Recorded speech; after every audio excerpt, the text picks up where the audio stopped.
এটা আমার ইচ্ছা, এটা স্বাভাবিক না, ওইটার কাছে আসবে না যদি সামর্থ্য থাকার পরে তুই কোরবানি না করবি।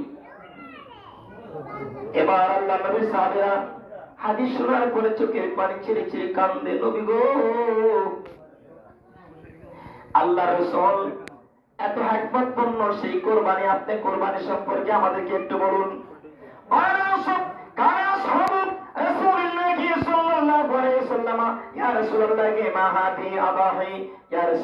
কোরবানি কি আমরা তো বুঝি না, সুবহানাল্লাহ বলেন। কোরবানি কি আমরা বুঝি না, ইয়া রাসূলুল্লাহ আমাদেরকে একটু বুঝাইয়া দেন। আমার নবী বলছেন, ক্বালা সুন্নাতু আবিকুম ইব্রাহিম।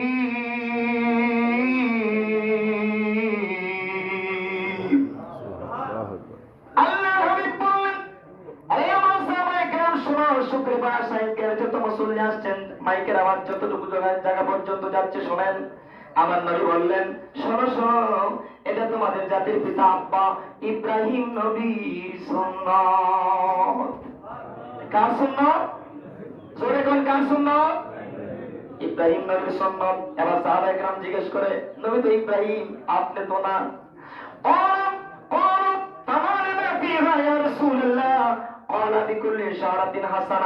আল্লাহ নবীকে জিজ্ঞেস করেন, আল্লাহ নবী গো, কোরবানি করলে আমরা কি পাবো? আমার দয়াল নবী বলে, কোরবানি যদি করো, কোরবানির প্রতিটা পশুর পশমের বিনিময়ে আমার আল্লাহ একটা নেকি দান করবে। একটা পশমে কয়টা নেকি? একটা বকরির পশম পঞ্চেননি কোনদিনও। যদি কেউ খাওয়ায় কন্যা লাও, কিয়ামতের দিন বাড়িব, কিন্তু বকরির পশম কথা কয় না। কন্যা শেষ করুন যাইবনি, তখন কি ফায়সালা দেয়? অগণিত। সুবহানাল্লাহ কইতেন, কি কি কি কি? তো আমার আল্লাহর নবী কয়, নেকিও অগণিত। ফেরেশতাকে বলবে, নেকি লেখো। কিরামান কাতিবিন নাই, লিখতেছে। কিয়ামতের ময়দানে কায়েম হয়ে যাবে। আল্লাহ বলবে, কি করছো? আল্লাহ না, হামের নেকি লিখছি, কুরবানির নেকি লিখছি। সুবহানাল্লাহ বলেন। আল্লাহকে কিয়ামতের সময় চলে আসছে, তুমি আর কোনো লেখো। আল্লাহ বাজেট করে তো বলছেন না, অগণিত। সুবহানাল্লাহ বলেন। আমার আল্লাহ কয়, আর লেখা বাদ দাও, এটা আমি দিব না। জোরে বলেন সুবহানাল্লাহ। এবার আল্লাহ বলেন, আল্লাহ পাক রব্বুল আলামিন, আল্লাহর হাবিব আমাদেরকে ঘোষণা করেছেন, প্রত্যেকটা বছর একটা পশমের বিনিময়ে আল্লাহ একটা করে নেকি দান করে। এই একটা নেকি যদি পাল্লায় তোলা হয়, তোমার জীবনের আমল নামার 10টা নেকির সমান একটা নেকি আল্লাহ হিসেবে কবুল করে নেয়। একটা নেকি কয়টা নেকির সমান? তাহলে একটা বছরের কয়টা নেকি হলো? আমার আল্লাহর হাবিবের কথা শুনে সাহাবায়ে কেরাম মুস্কি মুস্কি হাসে। এবার ডাক দিয়ে কয়, ইয়া রাসূলুল্লাহ, আরো আছে নাকি? আমার নবীকে আছে। একটাকে আমার আল্লাহ ইচ্ছা করলে পরে 70টা দিবে, এরপরে যদি খুশি হয় 700 দিবে, এরপরে যদি খুশি হয় 7,000 দিবে, 7 লক্ষ দিবে, 7 কোটি 7 বিলিয়ন দিবে, এরপরে কত দিবে বিকাইরি হিসাব দুনিয়ার জমিনের ক্যালকুলেটরে আর ধরবে না। জোরে বলেন সুবহানাল্লাহ। একটা বছরের বিনিময়ে গভীর মনোযোগ। এরপরে আল্লাহ নবীর সাহাবায়ে কেরাম জিজ্ঞেস করতেছেন, এখন তো আপনারা আফসোস করবেন, হায় রে, কেউ দেয় উট, আর কেউ দেয় মহিষ, কেউ দেয় 2 লাখ টাকা দিয়ে দেখা, 2,55,000 টাকা দিয়ে দেখা কিনছে মিরপুর বাজারে, সবচেয়ে উসারা ড্রাইভার বাজারে কিনে লন্ডনে সব বেড়ায় কইতেছে, এই গরুটারে কিন্তু উন্দি পুরাই আনিস।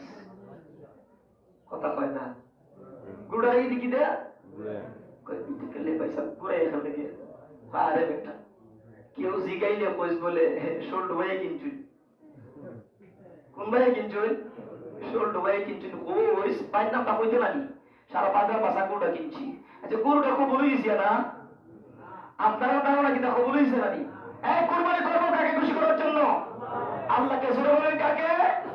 আল্লাহকে। এজন্য কোরবানির গরু কেনার পরে পারলে সেই লোকের গরু এই লোকের আরো 200 টাকা বাড়াই দিয়ে 21 হয়ে যাক। আইনা কইেন না আমি জিতছি, ইয়া আছে দাম আমি কমে পাইছি, কি কথা কইেন না। আপনি আইরেন আর জিতাই, যে পালছে তারে খুশি কইরেন। আপনাকে বলছি, এবার সাহাবায়ে কেরাম বলতেছেন, ইয়া রাসূলুল্লাহ, আল্লাহর নবী গো, ও রাসূল, ইয়া রাসূলুল্লাহ, ক্বালু ফাসুফু ইয়া রাসূলুল্লাহ, ইয়া রাসূলুল্লাহ, যদি কেউ একটা মেষ অথবা একটা ছাগল অথবা একটা বেড়া বকরি দুম্বা, ছোট প্রাণীর মধ্যে কয়টা প্রাণী আছে? বকরি, দুম্বা, ভেড়া, কয়টা আছে? 6টা প্রাণী দিয়ে কোরবানি জায়েজ। ভেড়া, বকরি, দুম্বা, গরু, মহিষ, ওট। সর্বোচ্চটা কোনটা? ওট। একেবারে শুরুটা হলো ভেড়া। এবার সাহাবায়ে কেরাম জিজ্ঞেস করতেছেন, ইয়া রাসূলুল্লাহ, আল্লাহর নবী গো, কেউ তো শুক্রবার একটা দুম্বা অথবা একটা বকরি দিব কুরবানি, ইয়া রাসূল এটা তো কম দাম। কালু, আল্লাহ নবী সাহাবারা জিজ্ঞেস করতেছেন, কালু ফামালানা ফিহা ইয়া রাসূলুল্লাহ, এতে কি আছে? আল্লাহ নবী বলেন, এক একটা বছর এক একটা নাকি। কালু ফাসুফু ইয়া রাসূলুল্লাহ, নবী গো একটা ভেড়া যদি কেউ জবে করে একটা বকরি, তাহলে এটারও কি একটা পশম একটা নাকি? সুবহানাল্লাহ জোরে বলেন। আর আল্লাহ নবী বলেন, ক্বালা লিকুল্লি শাহরাতিন মিনাস সুফি হাসানা। হ্যাঁ হ্যাঁ, তোমরা যেমন করে বলছো আমি বুঝেছি। যদি আমার উম্মতের মধ্যে একেবারে নিচে একটা বকরি জবে করে, প্রত্যেকটা পশমের বিনিময়ে আল্লাহ একটা করে নেকি দান করবে। আর এক একটা নাকি পাল্লায় উঠালে আপনার আমল নামার কয়টা নাকি সমান হবে? 10টা নাকির সমান হবে। এবার আমার সাহাবায়ে, আল্লাহ নবীর সাহাবায়ে কেরাম কেউ কেউ চোখের পানি ছেড়ে ছেড়ে কান্দে। নবী জিজ্ঞাসা, সাহাবীরে কিসের জন্য কান্দো? সাহাবী কয়, ইয়া রাসূলুল্লাহ, আল্লাহু আ'লামু ওয়া রাসূলিহি, আপনি তো ভালো জানেন আমি কিসের জন্য কান্দি। সাহাবী কান্দে, সাহাবী কয়, আপনি তো ভালো জানেন আমি কেন কান্দি। সুবহানাল্লাহ বলবেন। আর সাহাবী বলো কিসের জন্য কান্দো?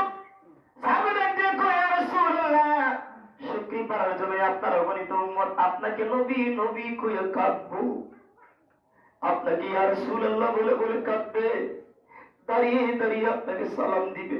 কিন্তু নবী গো, ঈদের ময়দানে যাবে, নামাজ পড়বে, কিন্তু কুরবানি করার সামর্থ্য থাকবে না। সাহাবীদের কথাগুলি সত্য নাকি মিথ্যা? জোরে বলেন, সত্য না মিথ্যা? সাহাবায়ে কেরাম, এর ব্যবস্থা আমি নবী করেছি। আমি রাসূলুল্লাহ একটা মোটা তাজা দুম্বা আমার নবী বিদায় হজের পূর্বে, আমার নবীজির ইন্তেকালের পূর্বে একটা মোটা তাজা দুম্বা নবীজির হাত মোবারক দ্বারা কুরবানি করলেন। আর সাহাবীদের মধ্যে ঘোষণা করলেন, সাহাবীরা রে, এই কোরবানিটা আমি করেছি, আমার যে সমস্ত উম্মত গরিব হবে, কোরবানি করতে পারবে না, তাদের নামে আমি রাসূলুল্লাহ জবাই করে দিলাম কিয়ামত পর্যন্ত। জোরে বলেন সুবহানাল্লাহ। এখন বলুন, যারা কুরবানি করতে পারে না, নবীওয়ালা, সত্য হলো নবীওয়ালা, নবীকে ভালোবাসে, এদের কুরবানি করেছেন কে? জোরে বলেন, কে করেছেন? আপনার মন খারাপ করবেন না। আমার ভাই কাঁদতেছে, মন খারাপ করবেন না। আমার নবী বলে, এ আমার সাহাবায়ে কেরাম শোনো, আমার শুকরি পারার অনেক উম্মত থাকবে রে, অসংখ্য উম্মত থাকবে। একজনে কুরবানি করলে 50 জনে কুরবানি দিতে পারে না। মন খারাপ কইরেন না, নবীজি আপনার জন্য কাবাবের ব্যবস্থা করছে। নবী উম্মতের দরদি, নবী উম্মতের মায়ায় 24 ঘন্টা কান্দে। এখনো রোজার ভিতরে 24 ঘন্টা একটা সেকেন্ড উম্মতকে বলে না, জবান খুলে বলুন না, ইয়া রাসূলুল্লাহ, জন্ম আমার নবীর যুগে হলে কেমন হতো, জন্ম হলে কেমন হতো, দয়াল নবীর পাশে নামাজ পড়লে কেমন হতো, জন্ম হলে কেমন হতো, জন্ম হলে কেমন হতো। কুরবানি করতে হবে সত্য ত্যাগ করে। কুরবানি কাউকে দেখানোর জন্য করা যাবে? জোরে বলে, করা যাবে? কুরবানি করেছেন সর্বপ্রথম কাকে? কে করেছেন? ইসমাইল নবীকে করেছেন, ইব্রাহিম আলাইহিস সালাম প্রথম। সুবহানাল্লাহ একটু কইতেন না? আপনারা ইতিহাস সবাই জানেন, ছেলেকে বাবা কুরবানি করছে, ও একমাত্র ছেলে, 85 বছর বয়সে একমাত্র ইসমাইলকে পাইছে। আল্লাহকে ডাকতে ডাকতে 85 বছর বয়সে একমাত্র পাইছে। আল্লাহ স্বপ্নে দেখাইছে, ইব্রাহিম কুরবানি করো, 7 জিলহজ দিনের বেলা রাত্র 8 জিলহজ কুরবানি করো। ইব্রাহিমের পরের দিন উঠে কেউ বলছেন 100 দুম্বা, আবার কেউ বলছেন 100 উট কুরবানি করছে। আল্লাহ 100 উট কুরবানি করছি।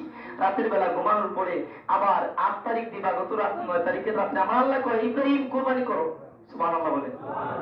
ইব্রাহিম নবীকে কিরে মনে হয় কুরবানির পশু মনে হয় বাচ্চা বাচ্চা হইছে না।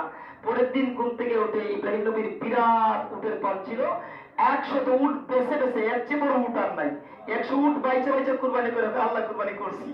9 তারিখ কমে যাওয়ার পর আল্লাহ কয় ইব্রাহিম কুরবানি করো। সুবহানাল্লাহ। কত জোরে আল্লাহু আকবার। আল্লাহু আকবার। এবার ইব্রাহিম নবীকে কি রে, আমি উট তো কুরবানি 100 করলাম, পরের দিন আরেকশো করলাম, এখন আল্লাহকে কুরবানি করো, উটের চেয়ে বড় পশু তো আর আল্লাহ তুমি কও আমি কি কুরবানি করব। সুবহানাল্লাহ। আমার আল্লাহ কয় তুমি যারা সবচাইতে বেশি ভালোবাসো তোমার কলিজার টুকরা তার গলায় ছুরি দেয়। فلما بلغ معه السعي قال يا بني إني أرى في المنام أني أذبحك فانظر ماذا ترى قال أبت افعل ما تؤمر ستجدني إن شاء الله من الصابرين।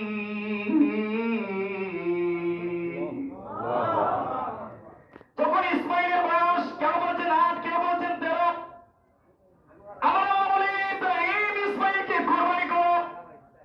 আমার আল্লাহ নবী ইব্রাহিম ইসমাইলকে ডেকে এনে বলে আব্বা গেল রাত্রে আরেকটা স্বপ্ন আমি দেখেছি, কয় কি ইসমাইল রে আমি দেখেছি আল্লাহর নামে তোমার গলায় ছুরি দিয়েছি, তোমাকে জবাই করি, পাঁচজোর মাজা তারা, আমি এই স্বপ্ন দেখেছি, ইসমাইল তুমি বলো এখন আমি কি করব। এবার ইসমাইল নবী ডাক দিয়া কয় আব্বা অপেক্ষা করবেন না, এ আব্বা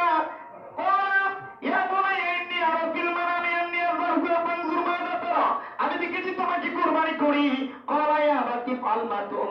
এবার ইসমাইল ডাক দিয়া কয় ও আব্বা লেট কইরেন না, আল্লাহ অর্ডার করছে শুরু করে দেন।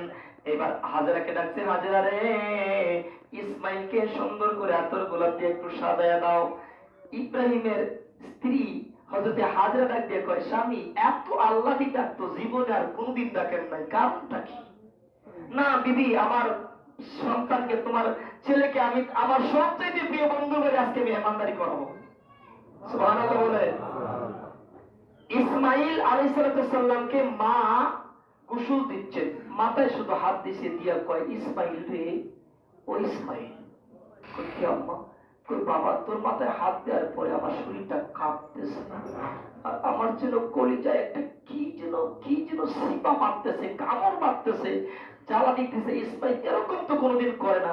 আব্বা তোর আব্বার সাথে তোর আব্বার বন্ধুর বাড়ি যাইবি, আমার কলিজা যেন দাউ দাউ করে আগুন জ্বলছে, আব্বা তাড়াতাড়ি ফিরে আইস, আব্বা তাড়াতাড়ি ফিরে আইস। সুবহানাল্লাহ বলে আতর গোলাপ দিয়ে সাজাই দিছে। সময় একেবারে কম, নির্দিষ্ট সময়ে ইব্রাহিম নবী জায়গায় নিয়ে গেছে। আমি সংক্ষেপ করে বলছি, সময় 5 মিনিট আছে। নিয়ে যাওয়ার পরে জাবিনের উপরে শোয়াইছে। আমি একেবারে সংক্ষেপ করে বলছি, জাবিন বলা হয় কপালের এই সাইডটাকে, জাবিন এভাবে কাট করে শোয়াইছে। এজন্য কোরবানির পশু কাট করে শোয়ানো ইব্রাহিম নবীর সুন্নাত। কোন নবীর সুন্নাত? আর কোরবানির পশুকে ঢালু ছুরি দিয়ে জবাই করা ইব্রাহিম নবীর সুন্নাত। শোয়াইছে, শোয়াইয়া ইসমাইল কয় আব্বা কাজ করবেন, কই কি আমার পাটা বাঁধেন, হাতটা বাঁধেন আর আপনার চোখটা বেঁধেন। ইব্রাহিম নবী জিজ্ঞেস করে কেন আব্বা হাত বাঁধবো পা বাঁধবো? কয় আব্বা কুরবানির সময় আমার গলায় ছুরি দিবে, আমি যন্ত্রণায় যদি চটপট করে পাটা নাড়াচাড়া করি আর আপনি আল্লাহর পয়গম্বর যদি আমার পাটা লেগে যায় আর আপনার সন্তানেরা আমরা আব্বারে লাত মারে নান্দি আছে না? এই আব্বাকে লাত মারে এরকম সন্তান আছে না? কোনকার সন্তান দুর্ভাগ্য তুই আজকে গিয়ে তোর আব্বার পায়ে পড়ে কসম করে বলবে আব্বা আল্লাহর কসম আর কোনোদিন কষ্ট দেবো না, মাফ করে দাও, নতুবা ঈদের ময়দানে এসে আল্লাহর কসম তুই জান্নাতের গেট করে দিতে পারবে না। কথা বলেন ঠিক কিনা? হাতটা বেঁধে নেন, হাত নাড়াচাড়া করলে আপনার দাড়িতে আমার হাত লেগে যেতে পারে, উপর দিকে হাত থাকবে, আমার চোখ বাঁধবো কেন? আব্বা আশিক আর মাসুকের খেলা শুরু হয়ে যাবে। আপনি আপনি আমাকে ভালোবাসেন, আপনি যখন চেহারা নিচ দিকে দিবেন আমাকে জবাই করার জন্য, আমার চেহারা উপর দিকে থাকবে। যদি আপনার চেহারায় আমার চেহারার মধ্যে একটা মায়ার বন্ধন সৃষ্টি হয়ে যায় আর যদি ছুরি লাগাইতে একটু লেট হয় আল্লাহই বেজার হয়ে যায়। ইব্রাহিম নবী সঠিকভাবে কাজগুলা করে গলায় ছুরি দিয়া বসায়। ইব্রাহিম নবী কয় একতাই ইসমাইল ইয়াসিক ইয়াকতাই ইসমাইল কিতাবের নাম বাদাইউজ জুর পৃষ্ঠা নাম্বার 32 আরবি কিতাব 92 আরবি কিতাব ইয়াকতাই ইসমাইল আল্লাহ কয় লা তাকতাই ইসমাইল জোরে বলেন ইব্রাহিম কয় কাজ জুরে সাপাইতেছে এইভাবে কিন্তু ইসমাইলের গলা খাটে না রাগ করে ছুরি ফেলে দিয়েছে একটা পাথরের উপরে পাথর 20 মণের উপরে ওজন ছিল দ্বিখণ্ডিত হয়ে গেছে ইব্রাহিম কয় তোর মধ্যে দান নাই আমার ইসমাইলকে কাটতে পারিস না ছুরি দাঁড়ায় কয় ইব্রাহিম তাকায় দেখ কি করছস তাকায় দেখে পাথর দ্বিখণ্ডিত কাটলে না কয় ইব্রাহিম রে কাটবো কেমনে একটা দরখাস্ত করছে আল্লাহ আরেকটা দরখাস্ত করছো তুমি জালিলের দরখাস্ত কবুল করছি আর তুমি খলিলের দরখাস্ত ডিলিট করছি আর তুমি বলো কেমনে আমি ইসমাইলকে কাটবো ইসমাইলের কপালের মাঝখানে জাবহার মধ্যে যে নূরে মুহাম্মদী চমকাইতেছে আল্লাহু আকবার আমি কেমনে ইসমাইলকে কাটবো এরপরে ইসমাইল এখন ছুরি কর্ষণ করো ছুরি লাগাইছে আমার আল্লাহ কয় হাবিল আর কাবিল কুরবানি করছে শোনাছিলেন আপনাদের হাবিল কুরবানি করেছিল দুম্বা এই দুম্বাটাকে আল্লাহ 40 বছর পর্যন্ত ফেরেশতার মাধ্যমে লালন পালন করছে জান্নাতে আমার আল্লাহ ইব্রাহিম নবী যখন ছুরি লাগাইছে দ্বিতীয়বার এবার ফেরেশতা জিবরাইল কয় আল্লাহ কাটতে লাইবো তো আল্লাহ আমার আল্লাহ কয় এখন ছুরি লাগাইবে তুমি জান্নাতে ঢুকো আর দুম্বাটা নিয়ে মিনা বাজারে চলে যাও ওই সময় হযরতে জিবরাইল আলাইহিস সালাম দুম্বা নিয়ে আসতেছে কাটতে নিলায় জবান দিয়ে বলতেছে আল্লাহু আকবার আল্লাহু আকবার আল্লাহু আকবার আল্লাহু আকবার ইব্রাহিম নবী ছুরি বন্ধ দিয়ে কয় লা ইলাহা ইল্লাল্লাহু আল্লাহু আকবার আর হযরতে ইসমাঈল জবিহুল্লাহ নিচে জাবিনের মধ্যে শেষ হয়ে কয় ওয়ালিল্লাহিল হামদ সুবহানাল্লাহ বলে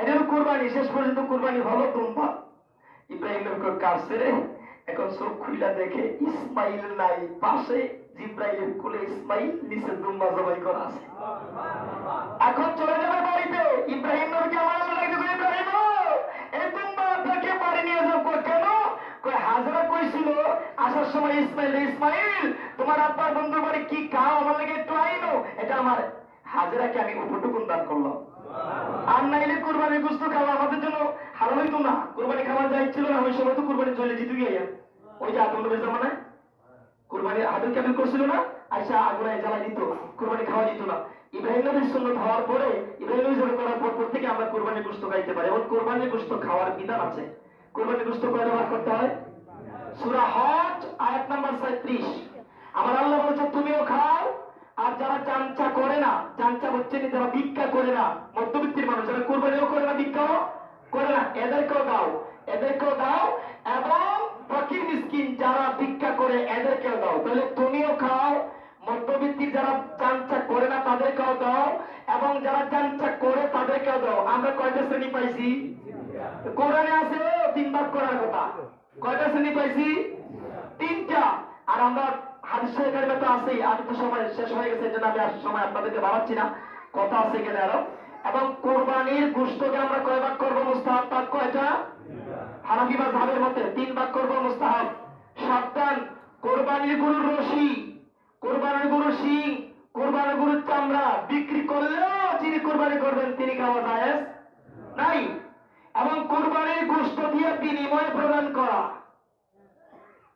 এরকম আগে আসছিল আমরা এলাকাতে এখন শেষ যারা বানায় আর বাচ্চা জায়গা এক পাত নাও কুরবানি শুনতে হবে না এদেরকে পারিশ্রমিক বাবদ কুরবানির আচ্ছা আপনারা বলেন আপনাদের বিবেক দিয়ে দলিল পড়ে কুরবানির গোশত কি বিক্রি করা যায় কুরবানির গোশত দিয়ে কি কোনো মানুষের বেতন দেওয়া যাবে তো যারা বানাইতেছে কষ্ট করতেছে এদেরকে তো আমরা একটা বেতন দেই আর কথা কই না ভাই আমরা এমনি দিই না টাকা দিই না পারিশ্রমিক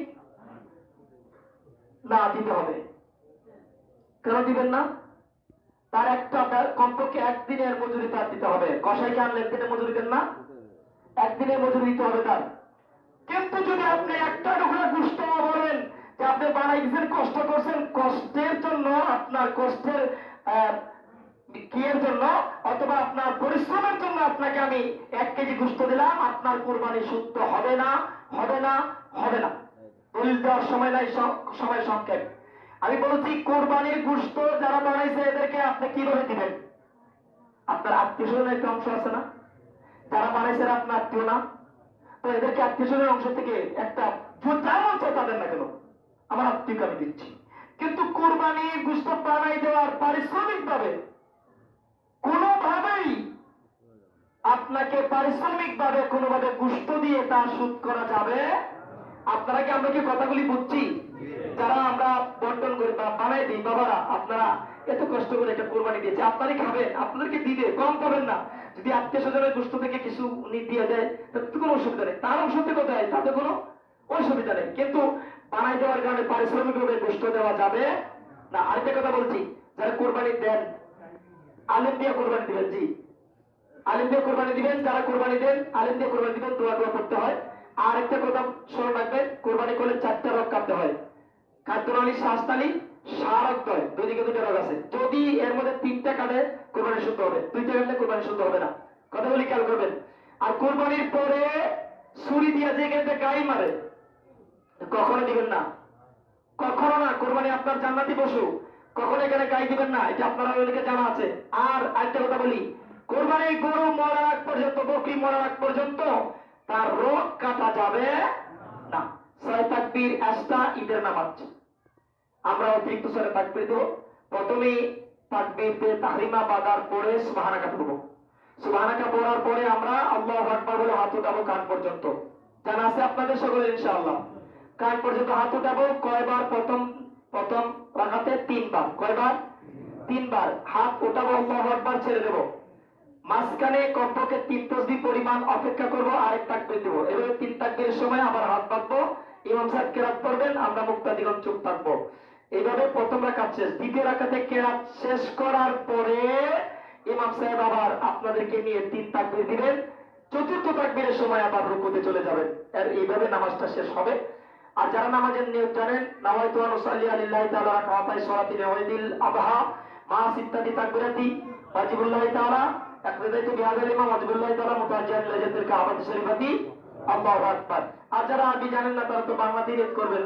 আমি 6 তাকবীরে ঈদের নামাজ ইমামের পিছনে ইক্তেদা করলাম, আল্লাহু আকবার, এছাড়া তার গতি নাই। আল্লাহ পাক সকলকে বোঝার তৌফিক দান করুন। ওয়া আখিরি দাওয়ানা আলহামদুলিল্লাহি রাব্বিল আলামিন। আসসালামু আলাইকুম ওয়া